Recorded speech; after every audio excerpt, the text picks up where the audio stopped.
I think that you're starting your day every day with your battery already depleted, which is why it's so easy for you to lose your temper or become overwhelmed. You don't have much wiggle room there, and you're hitting that threshold for what you can take very quickly because it's already starting off so depleted. So you deserve to have some things that are just for you to help you recharge those batteries. Hey everybody, before we start the show, I want to make a couple disclaimers. This show does cover a wide variety of topics related to mental health and life in general, and some of those could be sensitive for you. I want to simultaneously encourage you to be brave in consuming difficult content, but also respect and recognize your limitations. So please use your best judgment. I will never be offended if you need to skip a question or an episode entirely, but feel free to feel it out, check out the episode, and just see what happens. If you need to skip, that's okay, but feel free to give it a shot first. I also need to say that while I am a psychologist, I'm not your psychologist, and I'm not your therapist. This is not intended to be direct medical advice, and you should not use this as a substitute for professional help. So with those said, let's go ahead and get into the show.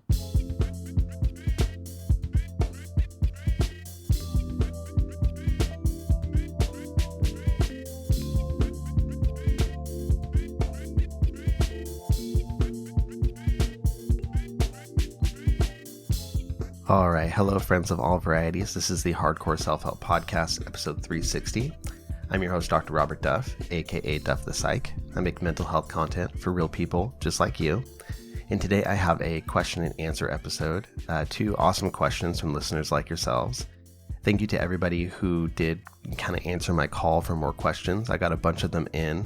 2 of these are newer ones since I asked for more questions. So I really appreciate you guys and keep sending them in. I love having a variety of questions about everything: life, mental health, specific disorders, treatments, sexuality, relationships, school, anything like that. If you want to send me a question for the show, send me an email to duffthepsych@gmail.com or use the contact form on duffthepsych.com. If you're out there in one of those areas that's extremely hot right now, I hope that you're staying safe and taking good care of yourselves. I've seen, obviously wildfires going on, and then just horrendous things related to the heat, like people falling while they're on walks and just getting burned by the pavement, people's trash cans, and even like indestructible balls for their dog melting in the sunshine because it's 116 plus degrees. It's wild. So hopefully you are taking it seriously, obviously hydrating, using sunblock, trying to stay indoors, but just doing whatever you can and watching out for the people around you, your loved ones, neighbors, things like that. Don't minimize the importance of this stuff right now because it might be something that you later regret. But yeah, stay safe. I also wanted to just throw some random psychological tidbits of information at you. I suppose more neurological or neuropsychological. So in my job as a neuropsychologist, I test people for their cognitive abilities, memory, language, processing speed, things like that. And I just wanted to kind of talk about a few terms that we use in the field because I just think that they're interesting, and I've had some good examples lately. So you've probably heard the term aphasia before. I know I've talked about it on the show, and it's been in the news here and there recently. But aphasia is basically a catch-all term that means trouble with language. It can be caused by any number of things: a brain injury, a dementia condition, even certain psychiatric conditions like schizophrenia, basically cause you to have difficulties with language. And under that umbrella of aphasia, we separate it into different categories. And so trying to think of it kind of like a flow chart, the first thing we think of is this expressive aphasia or receptive? So expressive language is kind of what it sounds like. Your ability to express yourself. Are you able to string words together? Are you able to find the right way to say things, etc.? The other is receptive language. So can you understand what's being said to you? Can you comprehend? Can you follow instructions and things of that sort? So we have aphasia, we have expressive or receptive, meaning outgoing or incoming. And then on the expressive side, one of the things that I wanted to clarify here is that there are actually different types of expressive aphasia. So if somebody is having difficulty appropriately expressing themselves, it can look different ways. And I've had 2 kind of perfect examples of both ends of the spectrum. But I saw 2 different individuals. One had extreme non-fluent aphasia, and one had extreme fluent aphasia. So let's talk about what that means. So fluent aphasia means that somebody has trouble expressing themselves appropriately, but they're still able to string words together. So, for instance, the guy that I was talking to today at work, he, I believe, probably has something like a degenerative condition like Alzheimer's disease, something that's impacting his brain like a disease process. That's causing him to have this aphasia, but it was very fluent. So when I would ask him something, if you weren't listening very closely, it would kind of sound like he's answering the question. But when you tune in, what he's saying doesn't really mean anything. So for example, I would say, okay, so tell me why it's important to read a document fully before signing it. This was a capacity evaluation, so I had to ask some real life questions like this. And he would say, "Oh, well, it's important because I need to make sure that I understand what I'm doing the thing and where I'm learning how to better go and just do that thing." Right. So you can see it's like there's no pauses or difficulty getting the words out, but it doesn't really mean anything. There's no substance there. Another person that I worked with in the past, I can remember his style pretty well. I would say, what is it that you do on a day-to-day basis? How do you occupy yourself? And he goes, oh, well, I just go out and I'm just saving the world. I do the thing and I see the people and when I'm with the people and we're doing things and it's just that and kind of that sort of thing and stuff. Right. So very vague language. It's fluent in that it rolls nicely, but it doesn't mean anything.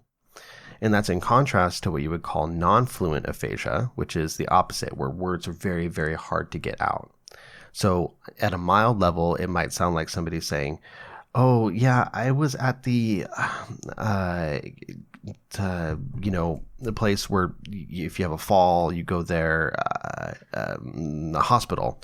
And at the hospital, I had to get hooked up to, when they put the thing in there and you're and they put the medicine in it, and so they just have a hard time getting the words out. They are trying to express themselves, but it's very halting and it's hard to actually produce that language.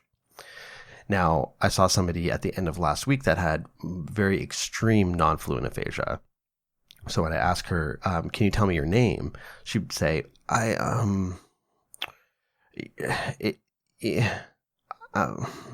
no.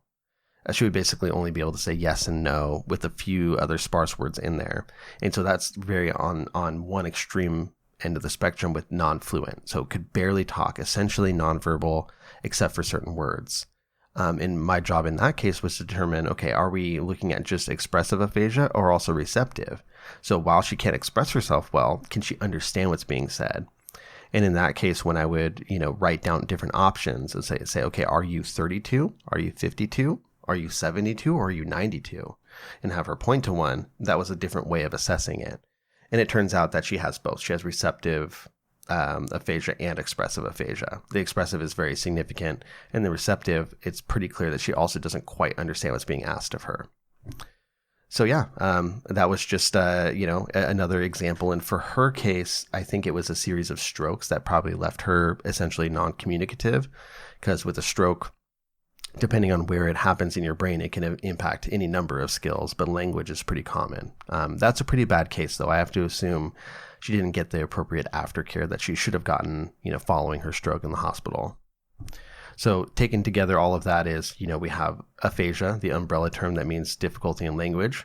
It can be expressive or receptive, meaning understanding what's being said, or trouble talking. And under the expressive side, it can be fluent or non-fluent. And all of those, you kind of follow that tree, and that will help you understand what parts of the brain are impacted or what sort of conditions might be happening here. And that is my, what was that, like 7 minutes of ranting about neuropsychology. Hopefully that was interesting to you. It's interesting to me. But I'll stop wasting time with that stuff and go ahead and get into the questions. There are no sponsors this week, so it should be a pretty streamlined episode. So let's go ahead and get into question 1. Okay, question 1 reads, Hi, Dr. Duff. I've been listening to your podcast since my therapist recommended it earlier this year, and I found it very helpful. I quit my job/career in March with no plan but to heal from burnout. I'm ready to move away from teaching and into something less emotionally taxing. I've also lost my health insurance, which means no more therapy. During my 9 months of CBT therapy, we were just working on getting me through survival mode. I have generalized anxiety disorder, depression, medicated for both, and I suspect undiagnosed ADHD, and they're a 32-year-old woman. I've also recently been exploring the possibility that I'm on the asexual spectrum. I'm lonely, have no community, and am feeling stuck with where to put my energy. I'm currently working a seasonal job that ends in October and will render me homeless as well. Housing is included with the job. I can't find an affordable therapist, so I'm left milling over these huge life decisions. Do I try to find my dream job first, or just a job with benefits so I can take care of myself? Is there free therapy or career counseling available? I want to work on myself, but I can't unless I'm gainfully employed with a roof over my head. Thanks for any insight you can give me. So really good question. Thank you. It always blows my mind when people tell me that their therapist suggested they listen to the show. So shout out to all you therapists out there who are recommending the show to your clients and patients. I appreciate you. And it sounds like the person answering the question, or asking the question rather, in this case is not working with that therapist anymore. So I'm not going to ask you to say thank you for me, but I do appreciate you taking the referral and tuning into the show. Very awesome. I also want to give you some serious props. I think that it was a super brave thing for you to do, to recognize that you needed to make a big change for yourself. And I'm sure right now, with the way that things have gone, you're probably having mixed feelings about that decision. But I'm confident that you're going to feel like it was the right decision in the end. I think this is going to be better for you, even if it's difficult right now. So just to summarize the situation, it sounds like what you're saying is you were working in education as a teacher. I think as a teacher, right? Yeah, teaching. So you're working as a teacher and you were feeling burned out and like it was kind of taking everything that you had. So you left your job without really a full plan. You just you needed to get out of there. You needed to make a change for your own sake. But since you left your job, you lost your benefits, including healthcare. And right now you're making ends meet with a seasonal job, but there's no exact plan for how to get healthcare, how to get an income, how to put a roof over your head in the next couple months here. So I think there's a few things to target and problem solve. One would be housing, one would be income, and the other would be therapy and other types of support. So let's start with the therapy part first. You asked, is there free therapy? What can you do there? I think that right now, one possibility, and this isn't free necessarily, but it's a good option, would be to consider platforms that are online, such as BetterHelp, and I know there are a few others out there now. Obviously, BetterHelp often sponsors the show. They're not sponsoring this episode, so I don't have any particular allegiance toward them. But I think there's a unique benefit to that sort of platform for therapy right now because you can get consistent access to a therapist, and they are licensed therapists. They're not just anybody off the street. So getting consistent access to a licensed therapist at a very low cost and very quickly. So BetterHelp and other platforms, they are typically lower cost than in-person therapy, and a lot of them also have like scholarships and financial aid available. So if you search for that part of their website or you reach out to their support, you might be able to find that you can get very, very cheap therapy. But they happen to match you with a therapist quite quickly. So that means that you can start talking over some of these decisions, getting feedback about things, and problem solving with somebody right away instead of waiting for, a month or more for the next appointment, finding somebody on your own, etc. So that's one thing to think about, those sort of platforms. You can also, if you're searching on your own, look for therapists that have what's called a sliding scale. So on most therapy platforms where you can search, so say like Psychology Today or your like local psychological association, most of them have a filtering tool where you can click a button and it shows you people that take a sliding scale. And so sliding scale basically means that the fee they charge somebody for therapy will vary depending on that person's income. So if you have very low income, you may not have to pay very much for therapy. That can be a little bit hard to find depending on where you live. It just kind of depends on what providers are in the area. But the other thing that you can do is you can look into community mental health options. This might be through the county, like the actual county you live in, or through nonprofit organizations that work in your area. Basically, you would just search online, so for here, I live in what's called Ventura County in Southern California. So I would say, Ventura County Community Mental Health, and that would get me to the website. And from there, I can look at the different services that they provide, or I can reach out to see, what they might have available for somebody in a situation like mine. And in a lot of cases, they might have free or low cost treatment for people that have lower incomes. And they can also help connect you to other resources. Sometimes you can get a social worker or case manager to meet with you and to help, connect you to things like maybe you need help with food. Maybe you need help finding housing. Maybe you need help filling out applications for things like Medi-Cal, where you can get, health insurance, other things like that. Aside from those, right, so we have online platforms like BetterHelp, we have sliding scale therapists, we have community mental health. The next would be free resources online like support groups.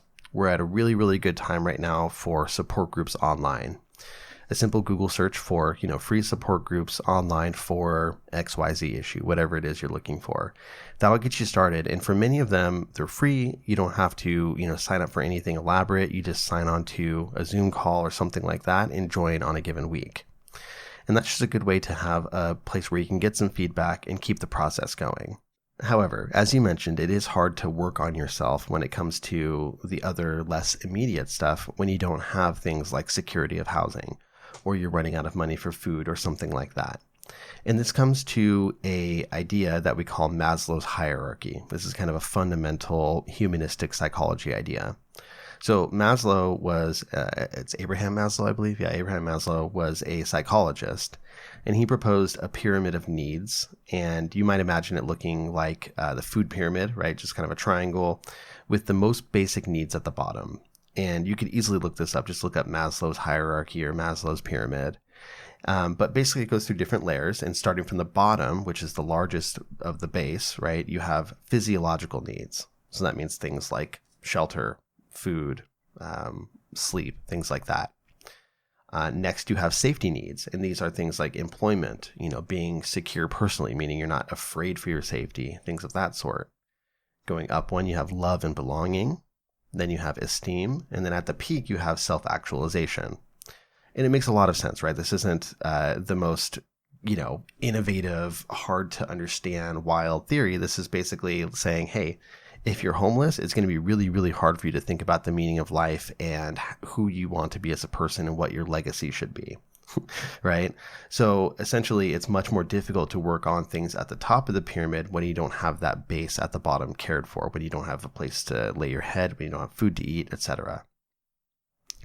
So you're totally right in your thinking. I would say that it's going to be hard to figure out some of these underlying and bigger long-term issues, but it could still be very useful for you to look into psychological resources like therapy or coaching. Just don't expect to dive deep right now. Right now, it's going to need to be more immediate and action-oriented, kind of like you were talking about with your CBT therapist working on survival mode. It's going to be continuing a bit like that until you can stabilize somewhat. And that's okay. It doesn't mean that that's not worth it. You could definitely use some feedback and some support right now. It's just that you're not necessarily going to be able to investigate, say, what asexuality is to you when you don't know where you're going to sleep, right? And I think that things like the questions of asexuality are totally valid. They just maybe need to take a little bit of a backseat for now, because it's hard to do that self-reflection, and it's going to be hard to tease apart what's going on when there is so much in the mix, right? Asexuality is a totally valid orientation and a way to be. I don't doubt that at all. And it could be the case that that's what's going on for you. However, it could also be the case that you're very stressed, you're depressed, you have so much going on that sex is just the last thing on your mind. It could be that case as well. I don't know. What I'm saying is that the picture is not very, very clear, and it may take some time to tease things apart, working on the smaller or the bigger stuff at the bottom of that pyramid first. Now, as to the question of your job, you said, should I be looking for my dream job or should I just find something to pay the bills? I say right now, you probably just need to find something to pay the bills. You need to find something that will help you make ends meet. It doesn't have to be perfect. But going into it, I think your intention should be that this is not permanent. This is something that I'm taking on so that I can stabilize and so that I can find out whatever that next step is for me. You call it a dream job or something that fulfills you, something that it could be any number of things. I think that a lot of people are really wedded to this idea of finding the dream job and it shouldn't feel like you're working at all and yada, yada, yada. Some of that I think is bullshit, right? Like it's really, really good if you feel personal fulfillment from your job. But you don't have to. It's totally valid to just work a job, get some money, and use that money to live your life and to pursue things that do mean something to you, right? You might work in the food service industry and not be passionate about food, but that makes you able to pay the bills. It gives you healthcare. And with the money on the side, it helps you to be able to, say, travel or make art or engage with your friends and family in a way that's meaningful for you. So you don't have to put so much pressure on yourself to find the perfect position. But right now, you really, really don't. Right now, you just need to get on your feet. You need to have some money. You need to get some healthcare. You need to have a place to stay. And that platform will allow you to move forward. So make this next phase right now, like immediately after this temporary job, this next phase just needs to be in service of your future. So give yourself the freedom to explore options, to learn more about what you do want from life. If you can find a job that allows you to get by, but also gives you some space to do that self-development and exploration, that would be perfect, right?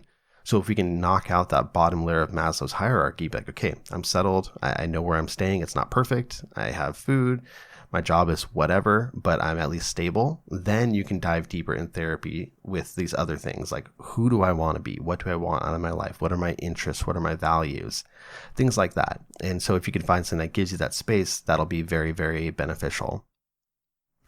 It also sounds like you have a lot of freedom right now in terms of not being tied to a particular location. I could be wrong about that, but it sounds like you don't have a lot keeping you there necessarily, which is great. And that would mean that you don't have to be limited in what you look for.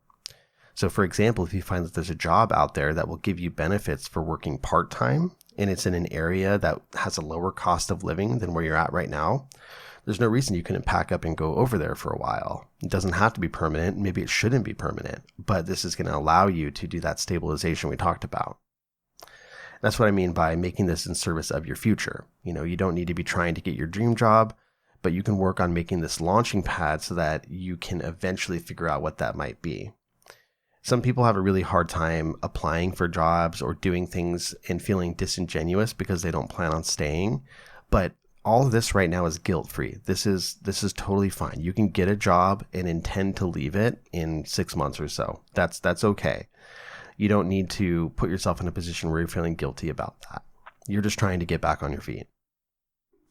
Now, if you are having a hard time making ends meet, or you find yourself in between jobs, you can't find anything, you need to make money quickly right now, I would advise you to check out the various side hustles that are out there. People get into all sorts of stuff. And if you're to go on YouTube, Reddit, any online platform and start looking at side hustles, that's kind of the term that people use for them, but basically alternative side jobs that you can get money from. Some people are into buying and reselling clothes. I see people go into Goodwill and find things that they can resell online for hundreds of dollars, $50, even $20 here and there. Same with yard sales. If you can go pick up an entire box of a certain type of Beanie Baby or toy or VHS tapes or remotes or mugs or whatever the hell you learn about, you figure out how much those things can sell for, and then you can flip those things for a profit. Obviously, there's work involved in that. It's not passive by any means, but it's something that you can do if you need money right now. So I would say you can check out all sorts of things. I mean, that's one example. Anytime that I've been strapped for cash, I've fallen back into what's called user testing. Not saying right now, but like throughout my life, I started doing this back in college, and user testing is where you actually help people review their websites. They watch you navigate through it and you do tasks for them. And those are like, $10 a pop for just a few minutes of time. And I'm sure there are many, many other options that I don't even know about right now. So definitely do some research on that. And, most people don't make a full-time income from that. But if you need money to get by, get some food, things like that, it could be an option for you. Speaking of the internet, if you are on your phone, on social media, if you spend time on your laptop or whatever, I would suggest that you really make an effort to bring in positive content to inspire you and influence you. This isn't going to solve your problem. Obviously, it's not going to solve your life situation, but you want the content that you consume to help you stay motivated and make a difference for yourself. You mentioned that you are somebody who probably has ADHD, so you may be very susceptible to falling into the pit hole of just scrolling endlessly through social media and really bringing yourself down with the stuff that you see.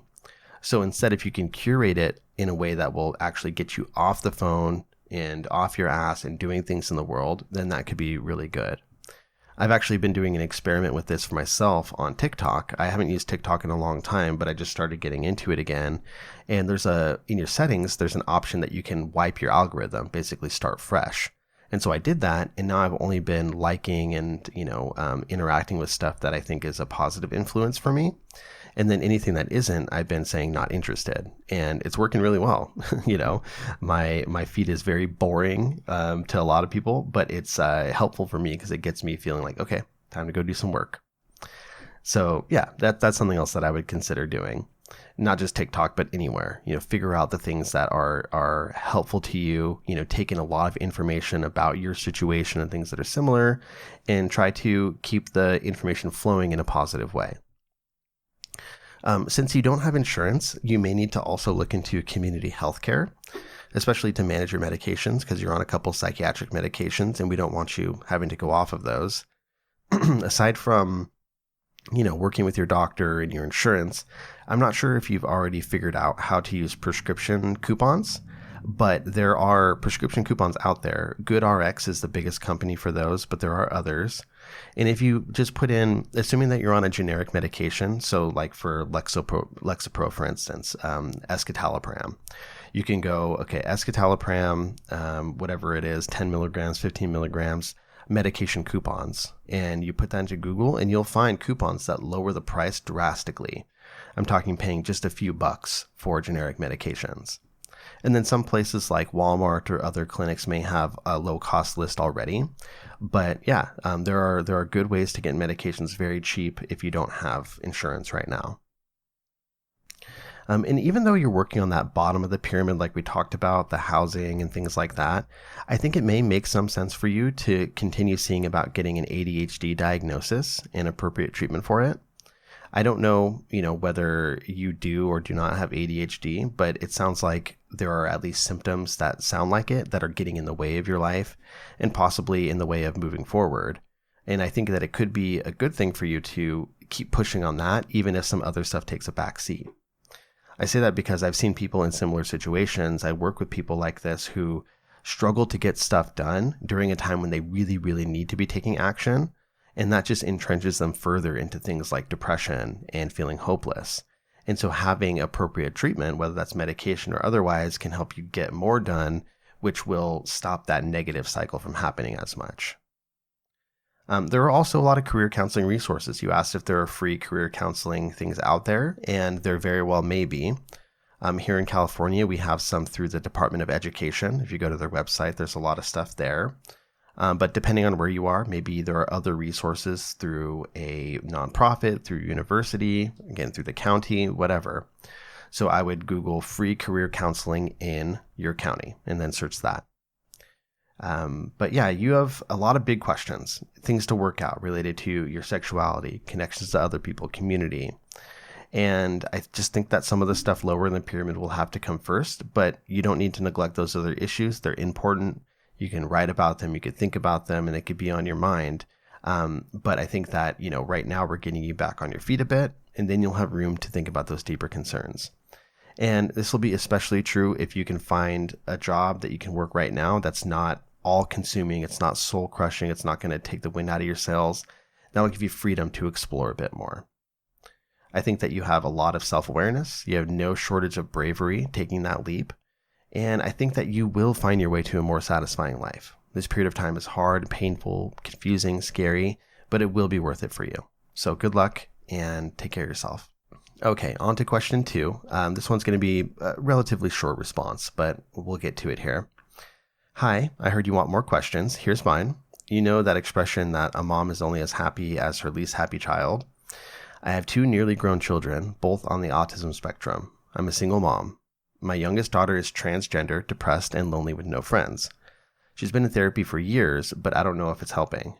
My older daughter struggles with anxiety and has battled anorexia, which I think she's still working on. She's also in therapy. I'm way too involved in their daily lives to the point where I still need to nag my youngest to brush her teeth.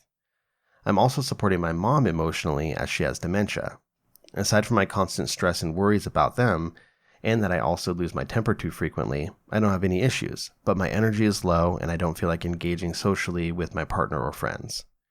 My question is, how do I separate myself from my kids without abandoning them? Neither are self-sufficient. I lose sleep worrying about their present and future lives, and I'm scared for a time that I won't be able to help them. How do I create an okay life for myself? I feel guilty for bringing them into this world only to suffer from so many issues. Please don't use my name. Never do. Thank you. Okay, so wow, you are in a situation and you're such a tough person, man. It's so abundantly clear to me that you love your family so much. You've sacrificed a great deal for them. I also hear the guilt in there that you mentioned, but we can get to that. We'll address that. But you are a very, very strong person, even if it doesn't feel like it right now. I want to be clear about a few things. First, there's no perfect answer here. There's no obvious solution to all of this that you're just missing out on because you're so caught up in things. It's not like everybody else is saying, do this. And you're like, oh, I don't know what you're talking about. No, there's no obvious solution, but there are some things, some changes that I definitely think would be helpful. But all in all, like, it's true that you have been handed a very hard lot in life, and that's the reality of it. So I don't want to minimize that. Like, you have a hard life. And if you feel difficult things because of that, that's the reality of it. You're not overreacting. That's just some tough shit. I also want to say that you're not doing anything wrong. You haven't been doing anything wrong. We aren't supposed to know how to deal with these things because these things aren't supposed to happen. And anyone in a situation like yours, they can only trust their gut and do the best that they can. So go easy on yourself, at least for these moments while we're talking about this. You're not doing anything wrong. All of that said, I think you're recognizing here that you're on the verge of becoming totally burned out and recognizing this is not a sustainable course for you. You need help. You need additional resources. That's really, really what this comes down to. The first thing that I would suggest is to make sure that you're getting some therapy for yourself. Not couples therapy, although that's totally all right if you feel like that's necessary at some point. But, right now, not couples therapy, not family therapy, just therapy for you. A place where you can let your guard down and you can stop being so strong for everyone and be supported. Sometimes you just need to cry about your life. Sometimes you just need to bitch about how hard your life is or how your mom's annoying you by asking you the same questions, whatever. You need something that's just for you. I think that you're starting your day every day with your battery already depleted, which is why it's so easy for you to lose your temper or become overwhelmed. You don't have much wiggle room there, and you're hitting that threshold for what you can take very quickly because it's already starting off so depleted. So you deserve to have some things that are just for you to help you recharge those batteries. I know it might feel counterintuitive when you're already feeling overloaded to want to add more onto your plate, but sometimes it's all about that. Sometimes it's about adding in more activities that are recharging for you. So hobbies, excursions, maybe even a vacation at some point, quality time with people that lift you up and make you feel recharged, whatever. You can add those things in. You're allowed to. A second ago when I said vacation, you probably chuckled to yourself. You're probably like, vacation? Yeah, right. How am I going to do that? And that leads me to another suggestion, which is to get hooked up with resources in your area. I don't know where you live, so, a lot of this is going to have to be legwork on your own, but I would start by searching for caregiver resources and resources for people with developmental disabilities. If you were here around where I live, I would be trying to get you hooked up with what's called the Caregiver Resource Center, or Caregiver Wellness Center, rather. And that's a place that's kind of by my office. There's a little healthcare district, and they have all sorts of stuff for caregivers and family members of people with disabilities. So they have a whole resource library for things like respite care, which is temporary care. Like, so say you need to go have a surgery and you were going to be gone for 2 days. You could get respite care to come in and care for your family while you're not able to be there. But they have things like care, the library for respite care, support groups, caregiving classes. Depending on where you are, there might also be options for things like adult daycare, in-home caregiving resources, or guidance about things like placements in group homes or semi-independent living situations for your adult children. I know that they're, nearly adult children is what it sounds like, but you know what I mean. So yeah, searching for caregiver resources in your area would probably be a great thing to do. There's also things like in my area, we have the Tri-Counties Regional Center, which helps people with developmental disabilities. There's the Department of Rehabilitation, which can look at occupational options for your kids as they're growing up and looking at things like work, keeping in mind that they're on the spectrum. Basically, I think all of this is you need to bring more into the fold so that you don't completely ruin yourself and you don't burn out entirely. I don't know exactly what those resources will look like for your area, but they're attainable and you can find the answers to that. And if you find that there are not resources for you in your area, that may be an indication that this is not the place that you need to continue being, right? It's totally reasonable to uproot and move somewhere simply because there are more resources there. It's short-term stress for a longer-term benefit and gain that will hopefully allow you less stress in the future. So that's the resources. Regarding the guilt you feel, you said you feel guilty about bringing them into this world that wasn't made for them, fears of not being there for them. And I think all of that is really good stuff to bring into support groups. Support groups are, extremely beneficial because you're not alone in this experience. There are so many people out there that have children, other loved ones with disabilities, and it's very common to feel stuck, like you're on this never-ending loop, and that consumes your own life. And it's hard to just be a mom or just be a daughter when you have to also be caregiver, and you also have to be the nag, and you also have to be the teacher, and you also have to be the chef, and all of these other things. So support groups, getting to a place where you can level with people and share resources, share techniques, advice, quips, funny experiences, all of that. Just not being alone in it is going to be so helpful for you. You didn't do anything wrong. You are doing the best that you can, but you do need more help. So please consider getting some of these resources. And if you don't know exactly where to start or what to do, just start somewhere. Get someone on the phone, go to a meeting. It can be any of these. Your therapist, it could be the caregiver resources in your area. It could be from some organization that deals with developmental disabilities. Anywhere you can find, get on the phone, get on a meeting with them, and just have them help you figure it out. Ask them to point you in the next direction you can go. But there's no shame in having a hard time, right? You made sure to reassure me that you don't have any issues, but I think it would be totally normal for somebody in your position to have some depression or some anxiety because it's fucking hard. It's a lot of stuff that you're dealing with. You don't need to be superhuman. You need to have compassion for yourself and understand that it's not inherently bad for you to put some attention on yourself and your own health. It benefits everybody in your network. That can mean therapy. That can mean medication. That could mean getting respite care once a week to go get a drink by yourself. It can mean any number of things, but you are allowed to prioritize your health so you don't lose the ability to be strong for your family. And if you're finding that your relationship has suffered, you're also allowed to prioritize that. You said that it's been hard for you to want to engage. Maybe it's worth setting aside some time where you and your partner go out for date nights or spend some time away from home, away from the kids, away from mom. And again, you fold these resources into it to provide a platform that will allow you to do that. If it's, community resources, private organizations, even things like care.com have caregivers that you can find that you can hire for short stints to help you out as well. Whatever it is, if you're finding that your relationship's suffering, feel free to put more energy in that. If you feel that you've let go of hobbies that used to energize you and fill you up, you're allowed to get back to them. Whatever is going on, you're allowed to focus on yourself. You need more resources, and that's the bottom line. You also need to find people who can point you in the right direction, like I said, people who understand these situations to help you plan for the future. I believe in you. Please take care of yourself, and best of luck. And with that, that is the end of the episode, everybody. This has been episode 360 of the Hardcore Self-Help Podcast. If you want the show notes, go to duffthepsych.com/episode 360. If you'd like to send me a question, send me an email to duffthepsych@gmail.com. Stay safe. I'll talk to you soon. Bye.